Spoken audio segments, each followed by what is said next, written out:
করি, ব্যবসার পাশাপাশি করি। তো সকল বছরে আমি হয়তো 15-20 শতাংশ জমি আমি চাষ করার সিদ্ধান্ত নিলাম। কারণ এগুলোর কোথায় পাই অফিসের একটা ফোন দিলাম, অফিস থেকে আমাকে বললো যে আপনাদের ওখানে ডিলার আছে ওমর আঙ্কেলের। তো ওমর আঙ্কেলের ওখানে প্রথম বললো সুপারভাইজারের নাম্বার, সুপারভাইজার বললো ওইগুলোর সাথে আলাপ করা। তো আলাপ করার পরে আমি মোটামুটি ওখানে গেলাম, যাওয়ার পরে মালচিং কিনলাম, কিছু সার টারও নিলাম, তারপরে পেঁপের চারা নিলাম, বিভিন্ন কিছু মানে নিছি আর কি।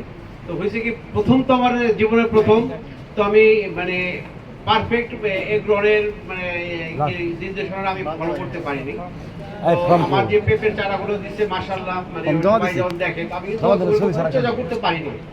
আমি আগে আমরা ভবিষ্যতে চলে যাবে শেয়ার করে দিচ্ছি যেভাবে করা উচিত, আপনাদের যেভাবে সার ম্যানেজমেন্ট স্প্রে, তারপরেও যে মাশাআল্লাহ যেভাবে মানে প্রত্যেকেই পেঁপে গাছগুলো দেখে বলে যে কোথায় পাইছে, জমা দিলেন কেমন? আমি বলছি যে এটা আমি গ্রহণ থেকে আনছি, আমার এক আছে ওই বাংলা বাজার আছে বাংলার হাট, ওখান থেকে আমি আনছি।